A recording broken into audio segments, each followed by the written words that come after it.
Good afternoon, Dr. Seetharaman. Good afternoon. Dr. Seetharaman, today we will be discussing on the banking trends. Okay. The banking sector in global and regional front is witnessing significant developments, and in this regard, we'd like to hear from you.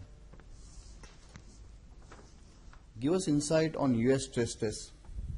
Well, that's a very important stress test announced by US government to make sure the banks are able to withstand the stress. The market deflection has to be factored, and the capital is adequate, and that's what the resolution. Now, they have tested almost all major banks, including Citi, JP Morgan, Wells Fargo, Morgan Stanley, and the reflection is out of the 30 banks, 29 banks have passed all the stress test, and one bank, Zion Bank, is the only bank which needs more capital injection. Now, when you say stress test, they have taken to the extreme. They have taken the unemployment to 11.25%, and the housing market slump by 25%. And what will be the requirement in terms of capital? That is now 388 billion required additional if the worst has happened. Last year they did a very similar exercise that showed that time they were in need of 462 billion. So bigger picture is the market conditions are improving, banks are solid, and again they are well capitalized and to face the stress. What is the latest update in European Banking Union?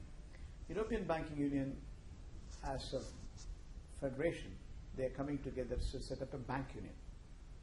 Banking union they struck the deal now.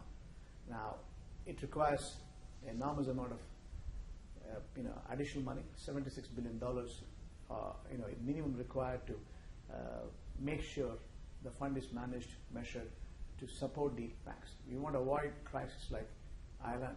Banks are independent of the governments, and again, that should not bring down the country. That's the very purpose of it. They have formatted the process. They formatted the overall the procedures, how they're going to operate in the event of banks' failures. They also have a centralized mechanism to manage all the 130 banks and the cross-border banks as well. So all these are integral part of the banking union as a fraternity. That will give enormous amount of resilience to financial institutions. Thereby, they are de-linked from the overall government stability. Government is independent of the banks. At the same time, banks are integral part of the economic vibrancy, but they need to be measured and managed, and they have to support each other, union as a whole. That's the purpose. Well, how have the check payment trends changed in Qatar? It has moved very well. 2009 to 2014, if you look at it, on a daily basis, we are clearing as on date 1.2 billion average volumes, as against 868 billion, rather million. That's the kind of value we have seen, the growth. And again, when it comes to number of checks, it has grown by 17.5%. More and more, we want check payment systems, bill payment and presentments through the digital advantage. And again, not to depend on cash, flow. The cash flow by physical withdrawal and settlements is a cumbersome exercise. Banks also don't encourage because it's prohibitive in terms of cost breakup. Can you give us some insights on UAE Credit Bureau? UAE Credit Bureau, Al-Ittihad Credit Bureau has the final phase of the rollout. This is going to give a transaction history to the customers when it comes to the banking transactions. 2 years of track record has been kept by individuals or institutions. Their complete assets and liability breakup, how exactly they have managed it, what sort of due diligence required for investors or the consuming public or lenders. That's the yardstick. So they are setting standards to see how many checks is issued, how many are bounced, if at all, and what is the current level of the credit capacity and repaying capacity, all being disclosed. That's a good change. That's going to stimulate more and more reliability on the frame for lending purpose.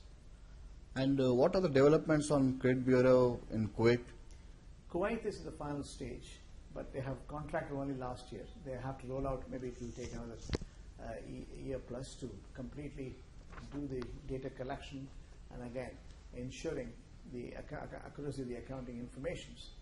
And they have given the contract to Dun & Bradstreet, and now they are in the making of the credit bureau. That is also going to help for the financial institutions who are engaged in multiple form of lending or investing. So this is the trend we are seeing. Qatar has started in 2010, 11, they were ready. Now last 2 years have been very productive and progressive through collective informations. And again, by paying a nominal fee, if the credibility of the customer is known, again, this is going to help for the overall stability of the lending process. Thank you, Dr. Seetharaman, for learning us